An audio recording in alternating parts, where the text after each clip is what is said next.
For the vision is yet for an appointed time, but at the end it shall speak and not lie. Though it tarry, wait for it, because it will surely come. It will not tarry. Would you get a microchip implanted so that you could pay for things with just a swipe of your hand? Biohacking is set to replace credit cards and key cards, and thousands have already jumped at the chance. The chip monitors their health, replaces key cards to get into buildings, and forget using Apple Pay. A scan of your hand replaces all cash and credit cards. The ultimate plan of the banking industry, what they wanted to accomplish. And the goals of the banking industry, not just the Federal Reserve System, but the private banks in Germany and England, all over Italy, all over the world, they all work together. They're all central banks. And the whole agenda is to create a one world government where everybody has an RFID mission planted in them. All money is to be in those special, right? There'll be no more cash. By the way, let's abolish cash. So what should we do? Well, introduce digital cybercurrency that central banks issue and control, and thereby gain total control. This is an Orwellian dystopia of total control, the end of any freedoms. That's really what central banks are aiming at. Several central banks have, like the Bank of England, already prepared their microchip implant RFID to be implanted under your skin.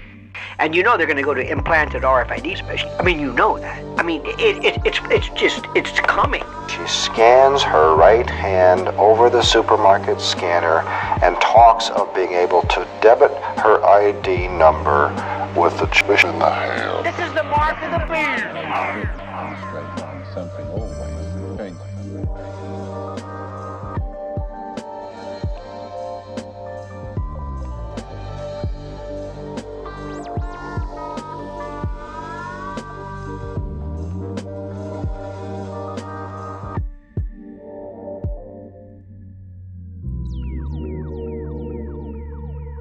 I have to say that when I started this job, there were actually very little countries in Africa or Latin America that had one ubiquitous type of ID, and certainly that it was digital, and certainly that it was biometric. And we've really worked with all our partners to actually help that being, to grow this. And the interesting part of it is that, yes, it is very necessary for financial services. But not only, it's also good for school enrollment, it's also good for health, who actually got a vaccination or not. It's very good to get your subsidies, from the government. So this has not only effect to the financial services, it's a very important issue.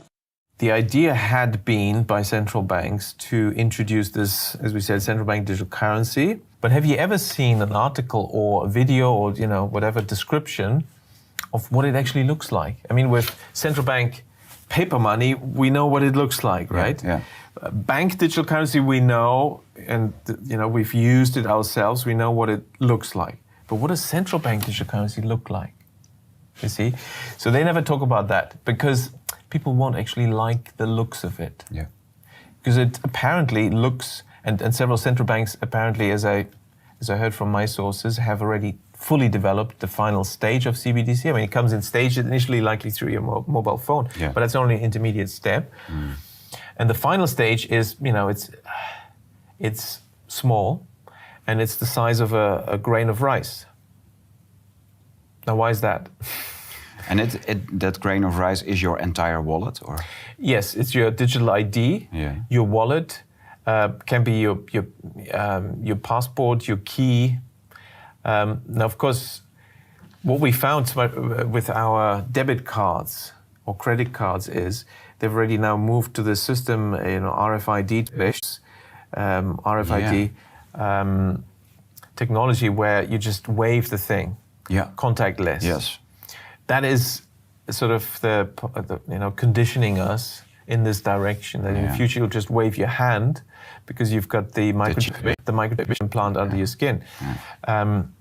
And because, and each step, there's a rational reason, it's easier just to wave this, isn't it? It's much faster because we always have to wait in the queues as everyone types in their numbers and all that.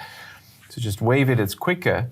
But the next rationalization would be, well, but you can lose your card, somebody can steal your card, and then you're just waiving. That's kind of risky. Well, wouldn't it be nice if you couldn't lose it and nobody could steal it?